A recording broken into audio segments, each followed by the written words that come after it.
Hello viewers, welcome back to my mister and Mrs and daughters blog. আজকে আপনাদের সকলের জন্য নিয়ে আসলাম একটা নতুন ভিডিও নিয়ে। ভিডিওটি স্কিপ না করে আমার সঙ্গে থাকুন আর পুরো ভিডিওটি দেখতে থাকুন। সামনেই ছিল নিউ ইয়ার, সেই উপলক্ষে আমি বানিয়ে ফেললাম একটি কেক। কেকটি বানানোর জন্য আমি কি উপকরণ নিচ্ছি সেগুলো চটপট দেখে নিন। প্রথমে আমি এক বাটি সুজি, যেহেতু আমার বাটি ছোট সেজন্য আমি ওই বাটির 2 বাটি সুজি নিয়ে নিলাম। তারপর নিয়ে নিলাম ছোট বাটির 1 বাটি চিনি আর নিয়ে নিলাম দুধ।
এবার এই 3টে উপকরণকে ভালোভাবে মিক্স করে নেব। তারপর 15 মিনিট রেখে দেব, যাতে চিনি আর সুজি ভালোভাবে দুধের সাথে মিশে যায়।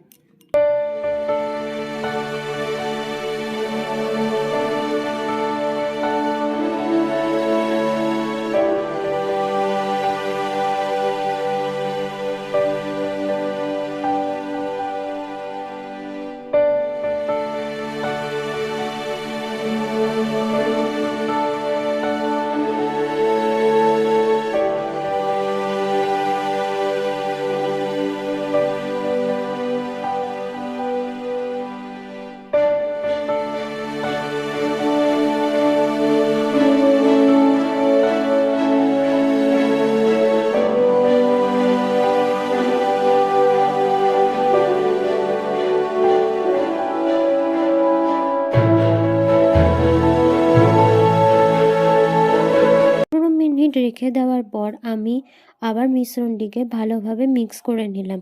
এরপর একে একে হাফ বাটি ময়দা, হাফ চামচ বেকিং পাউডার, হাফেরও হাফ চামচ বেকিং সোডা, কিন্তু আমি এখানে 2 প্যাকেট ইনো ইউজ করেছি।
সামান্য পরিমাণ নুন, 1/3 ভাগ তেল দিয়ে মিশ্রণটিকে ভালোভাবে মিক্স করে নিলাম।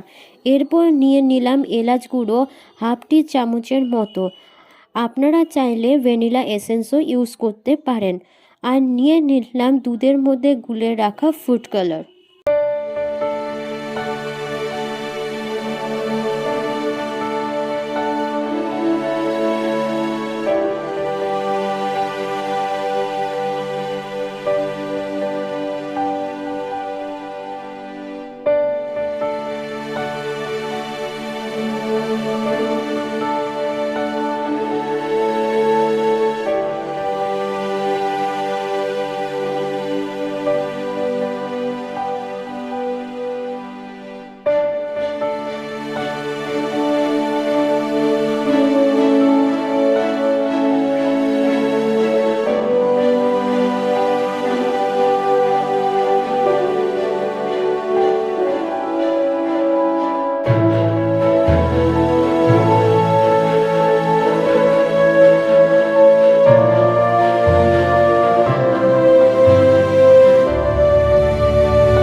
তারপর মিশ্রণটিকে কেকের বাটিতে ঢালার আগে ভালোভাবে তেল লাগিয়ে নিলাম।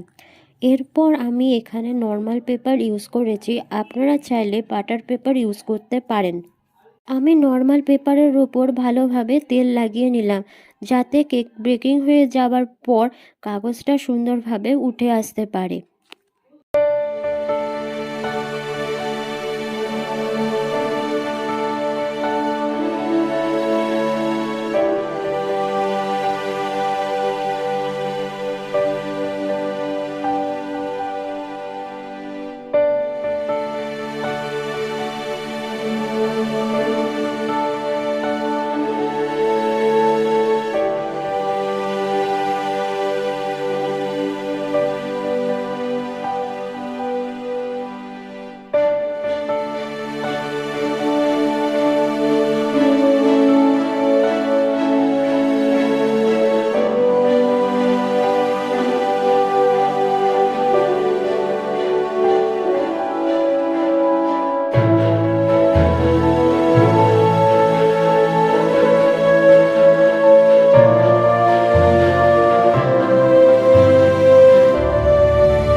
বাটিতে তেল মাখানো কমপ্লিট। এখন আমি কেকের মিশ্রণটিকে কেকের বাটিতে ঢেলে নেব এবং মাইক্রোওভেনে 50 মিনিট কেক বেক করার জন্য ঢুকিয়ে দেব।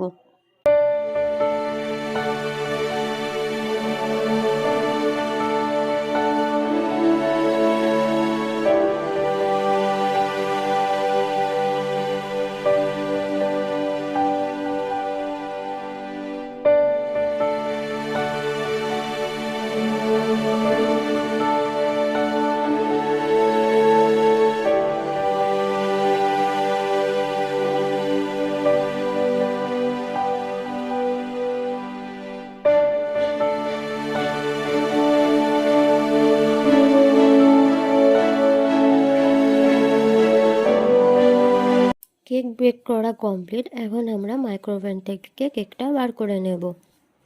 কেকটা খুব সফট হয়েছিল আর খেতেও বেশ ইয়ামি ছিল, আর পুরো খেতে লাড্ডুর মতো লাগছিল। পরে আমি আরও দুটো কেক বানিয়েছিলাম, একটা চকলেট কেক আর সুজির কেক। সেই দুটো খুব ইয়ামি হয়েছিল আর খুব সফটও হয়েছিল। আজ এই পর্যন্ত, আবার আপনাদের সঙ্গে দেখা হচ্ছে নতুন ভিডিওতে। ভিডিওটি ভালো লাগলে অবশ্যই লাইক, কমেন্ট অ্যান্ড সাবস্ক্রাইব করে দেবেন। টাটা।